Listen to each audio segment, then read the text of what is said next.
셔먼옥스의 한 은행에서 현금을 찾아 나오던 사람을 총으로 위협한 뒤 가방을 강탈해 도주하는 사건이 발생했습니다.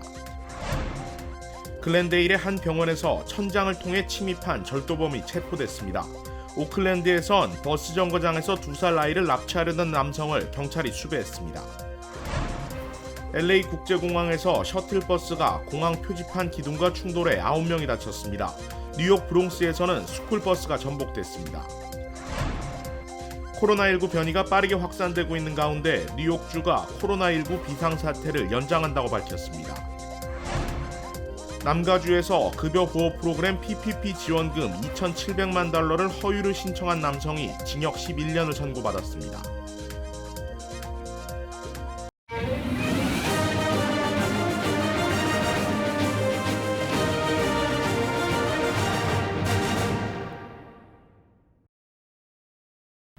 시청자 여러분 안녕하십니까? KBS 아메리카 뉴스입니다. 은행에서 현금을 찾아 나오던 손님을 총으로 위협한 뒤 현금이 든 가방을 강탈해 도주하는 사건이 발생했습니다.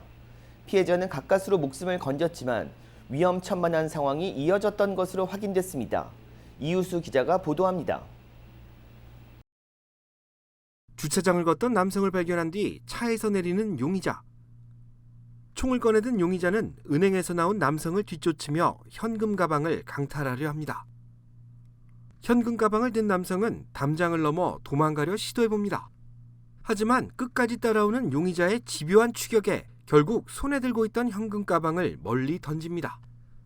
LA 경찰국은 지난 화요일 오전 10시 30분쯤 웰스파고은행 셔먼옥스 지점에서 고객의 현금을 노린 무장강도 사건이 접수됐다고 밝혔습니다. 공개된 CCTV 영상에는 범행 장면이 고스란히 담겨 있는데 경찰은 최소 2명의 용의자가 범행에 가담한 것으로 보고 있습니다. 경찰에 따르면 피해 남성은 웰스파고 은행에서 현금 $10,000를 인출했다 피해를 입었습니다. 피해자가 현금을 찾는 40여 분 동안 지점에는 많은 손님들이 오갔는데 경찰은 이들 중 한 명이 공범에게 피해자의 현금 인출 정보를 전달했을 가능성을 배제할 수 없다고 밝혔습니다. 피해 남성 가족들은 은행에 대응해 문제점을 지적하고 있습니다. $10,000의 재산 피해뿐 아니라 대치 과정에서 부상을 입었는데 은행에 소속된 보안 요원이 적절한 대응에 나서지 못했다는 것이 이유입니다. 한편 LA 경찰국은 CCTV에 기록된 정보와 용의자들이 탑승한 차량 정보를 바탕으로 도주한 용의자들의 검거에 주력하고 있습니다. KBS 뉴스 이우수입니다. 절도범이 글렌데일 한 병원에 기발한 방법으로 침입했습니다.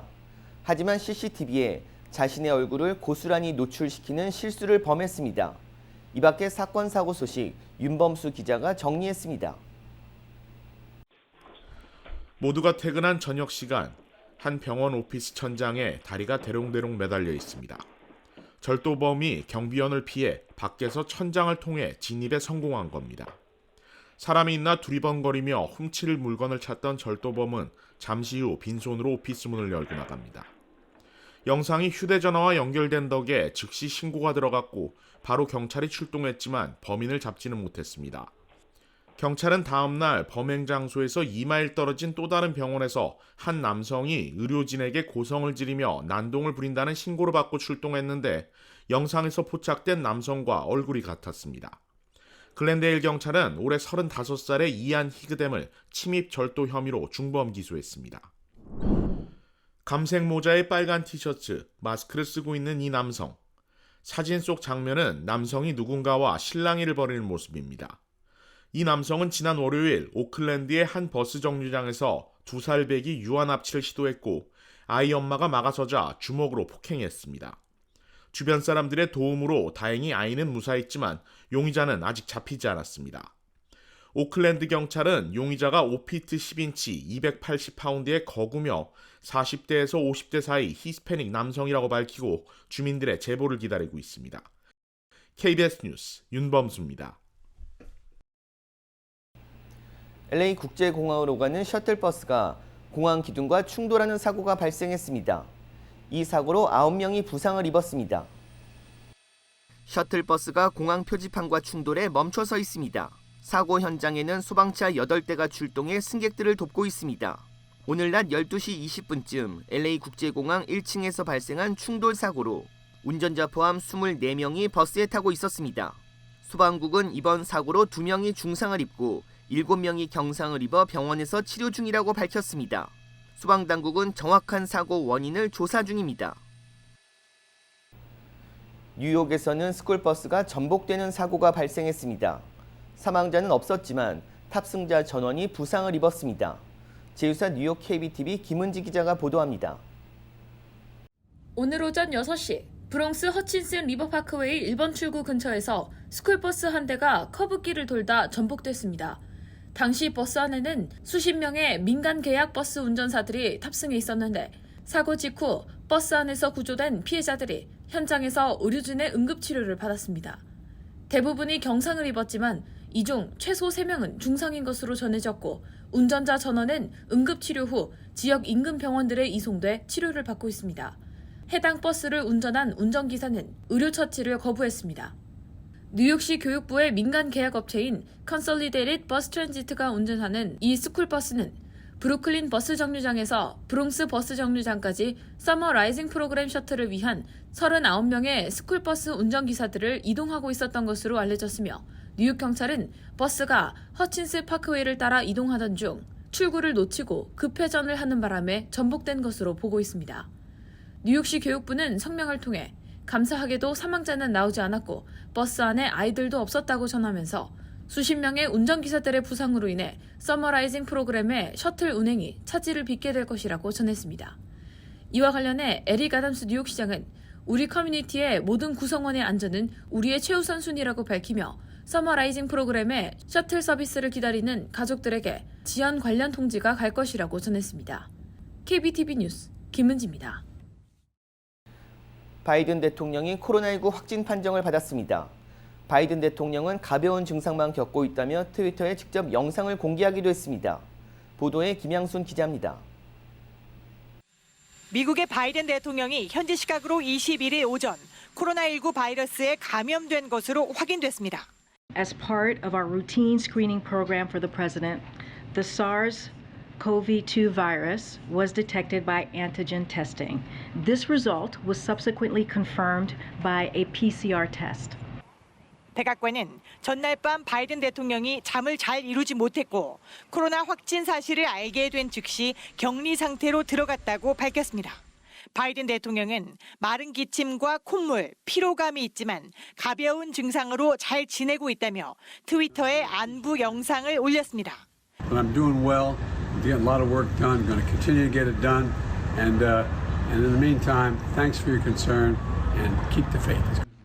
백악관 코로나 대응팀은 1941년생으로 오는 11월 80살이 되는 바이든 대통령의 나이를 고려해 항바이러스 치료제 팍스로비드를 처방했다고 밝혔습니다. 바이든 대통령의 확진은 최근 미국에서 변이 바이러스인 BA.5가 우세종으로 자리 잡으며 감염이 급속히 확산되는 가운데 일어났습니다. But you can't just tell from a regular test what kind of variant. So the sequencing results will be back at some point less than a week from now. 바이든 대통령은 백신 접종을 완료하고 2차례 추가 접종까지 받았지만 돌파 감염을 피하진 못했습니다. Some studies it says maybe 7-8%, some that say it's 2%, but it's in the single digits. So it happens, it's not that frequent. But here's the key point about rebound, which is when people have rebound, they don't end up in the hospital. 백악관은 바이든 대통령이 닷새 동안 격리한 뒤 다시 코로나 검사를 받을 예정이라며 음성 판정이 나올 때까지는 격리 상태로 업무를 수행할 것이라고 밝혔습니다. 트럼프 전 대통령에 이어 바이든 대통령도 코로나에 확진되면서 미국에선 대통령 2명이 모두 현직에서 코로나에 감염되는 기록을 남기게 됐습니다. 워싱턴에서 KBS 뉴스 김양순입니다. 뉴욕주가 코로나19 비상사태를 연장한다고 밝혔습니다. 제휴사 뉴욕 KBTV 전상희 기자가 보도합니다. 호컬 주지사는 뉴욕의 코로나19 감염률이 다시 증가 추세를 보이자 약 3개월 만에 코로나19 브리핑을 재개하고 뉴욕주의 코로나19 비상사태 기간을 연장한다고 밝혔습니다.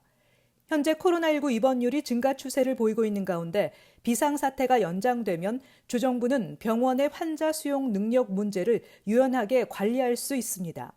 호컬 주지사는 현재의 증가 추세가 올 가을까지 지속될 것으로 보고 학교가 시작될 때를 대비해 학교 시작 전 모든 학생과 교직원들이 코로나19 검사를 받을 수 있도록 검사 키트 300만 개를 배포하고 있다고 밝혔습니다. 현재 뉴욕을 포함해 전국에서 6차 대유행을 주도하고 있는 BA.5 변이는 이전 변이보다 최대 4.2배 더 백신에 대한 내성이 있고 훨씬 더 전염성이 있는 것으로 알려졌습니다. BA.5 변이는 현재 전국적으로 약 78%의 유병률을 보이고 있고 뉴욕에서는 80%를 차지하고 있습니다. 뉴욕주 인구 10만 명당 코로나19 평균 감염률은 지난달 기준 52%가 증가했으며 같은 기간 입원율은 35% 급증했습니다. 아시시 자 백악관 코로나19 대응 조정관은 3개월 전에 감염된 사람들에게서도 높은 수준의 재감염이 이루어지고 있다고 지적하고 이는 백신 접종을 하지 않은 사람에게서뿐 아니라 부스터샷 접종자들에게서도 나타나고 있다고 강조했습니다. 그는 올 가을에 새로운 오미크론 변이에 특정되는 백신이 출시될 예정이라고 밝히고 현재 50세 이상은 2차 부스터샷 접종을 권고했습니다. KBTV 뉴스 전상입니다. 코로나로 피해를 입었다며 PPP 지원금 2,700만 달러를 허위 신청한 남성이 결국 징역 11년형을 선고받았습니다. 검찰은 엔시노 출신 올해 53살 로버트 벤레비가 은행 사기, 돈 세탁, 허위 진술 혐의로 징역 11년 3개월형을 받았다고 밝혔습니다. 벤레비는 2년 전 페이첵 보호 프로그램 PPP 무상환 대출 신청서를 접수했는데 8개 회사 100명의 직원에게 매월 40만 달러를 지불해야 한다고 신청했습니다. 그러나 이들 회사는 직원이 없는 페이퍼 컴퍼니인 것으로 확인됐습니다. 벤레비는 검찰 조사 결과 300만 달러를 개인 목적으로 유용한 것으로 드러났습니다. 한국 정부가 세제 개편안을 발표했습니다. 다주택 보유자들의 세금 감면 부분이 큰데 이를 우려하는 입장도 적지 않다고 합니다. 고아름 기자입니다. 핵심은 세율을 낮춰 종합부동산세를 2년 전 수준으로 되돌리겠다는 겁니다. 현재 1가구 1주택자의 종부세 최고 세율은 3%인데 세율 구간이 집값에 따라 0.5%에서 2.7%로 낮아집니다. 다만 법이 고쳐지기 전인 올해는 종부세 면제 기준을 공시가격 14억 원으로 높이고 할인율 개념인 공정시장 가액 비율을 낮춰 종부세를 깎아줍니다. 공시가격 13억 8천만 원인 서울 마포구의 아파트, 특별공제 대상이어서 올해 종부세는 없습니다. 인하된 세율을 적용해보니 내년엔 171만 원, 현재 세율로 계산했을 때보다 90만 원 정도 줍니다. 다주택자의 종부세는 더 크게 줄어듭니다. 기준을 주택수가 아닌 전체 가액으로 바꾸고 세율도 1주택자와 같아지기 때문입니다. 서울에 공시가격 20억 원과 13억 8천만 원짜리 아파트 2채가 있다면 지난해 종부세는 6,500만 원, 올해 기준을 적용하면 4,200만 원으로 원래보다 절반이 안 됩니다. 내년 종부세는 1,700만 원으로 현재 세율로 계산했을 때보다 1억 원 가까이 줍니다. 보유세 부담이 낮아져 다주택자가 급하게 집을 팔 이유가 적어지면서 다주택자가 집을 팔도록 하기 위해 양도세 중과를 1년간 면제해준 정책과 충돌한다는 지적도 나옵니다. 보유에 따른 부담이 줄어들어 있는 상태이기 때문에 최근에 나타났던 것과 같은 금매 형태로 가격을 큰 폭으로 낮춰서 물건을 내놓는 형식은 조금 더 줄어들 수 있을 것으로. 또 60살 이상이거나 5년 넘게 집을 보유한 1주택자면서 총 급여가 7천만 원 이하라면 집을 상속하거나 팔 때까지 종부세 납부를 미뤄주기로 했습니다. 다주택자에 대한 징벌적 세금을 정상화했다는 게 정부 설명이지만 부자 감세라는 비판이 나옵니다. KBS 뉴스 고아름입니다. 주택가 화재를 발견한 20대 피자 배달부가 용감히 불길에 뛰어들어 5명의 소중한 생명을 구했습니다. 박시몬 기자가 보도합니다.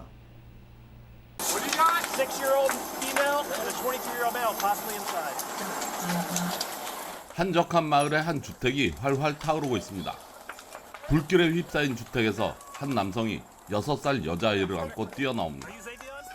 울부짖는 아이를 안고 나온 남성은 구급대원에게 아이를 맡기고는 힘이 다 빠진 듯 그 자리에 주저앉아 숨을 거칠게 쉽니다. 구급대원들은 남성과 함께 건너편으로 이동했는데 남성의 다리가 불편해 보입니다. 오른팔에 화상을 입은 남성은 자리를 옮기고는 이내 그 자리에 누워버립니다.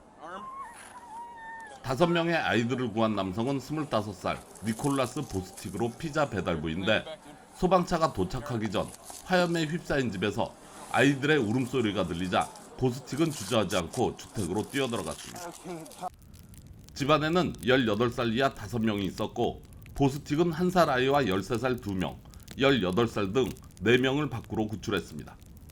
그런데 집안에 6살 여자아이가 나오지 않았다는 이야기를 듣고 보스틱은 화염에 휩싸인 주택으로 주저하지 않고 다시 뛰어들어가 2층에서 6살 아이를 발견했습니다.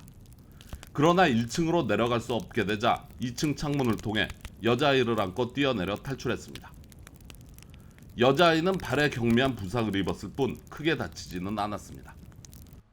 어떠한 보호 장비도 없이 불 속으로 뛰어든 보스틱은 팔에 화상을 입고 2층에서 뛰어내리며 다리를 다치기도 했지만 5명의 소중한 목숨을 살려냈습니다.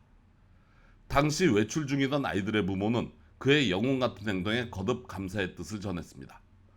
보스틱의 활약에 언론 인터뷰 요청이 쇄도하고 있습니다. 보스틱은 누구라도 그렇게 했을 것이라며 자신은 영웅이 아니고 같은 상황이 벌어져도 자신은 똑같이 행동했을 것이라며 겸손함을 보였습니다. KBS 뉴스 박시몬입니다.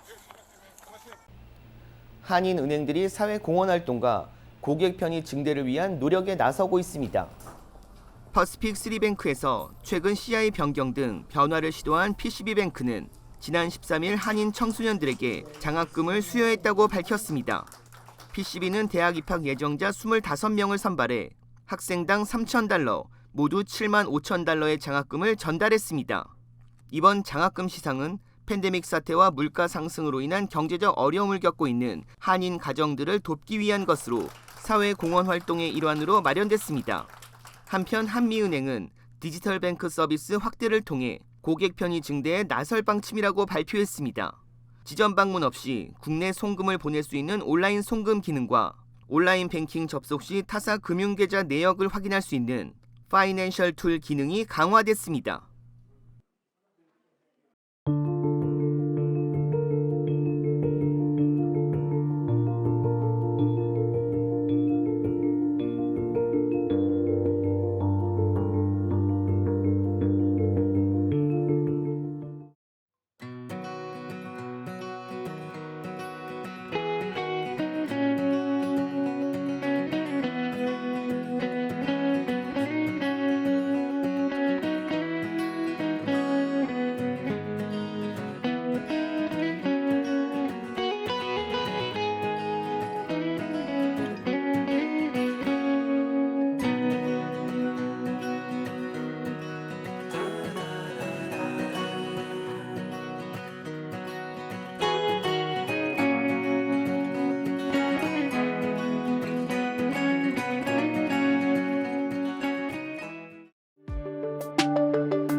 KBS 아메리카 뉴스 마칩니다. 시청해주셔서 고맙습니다.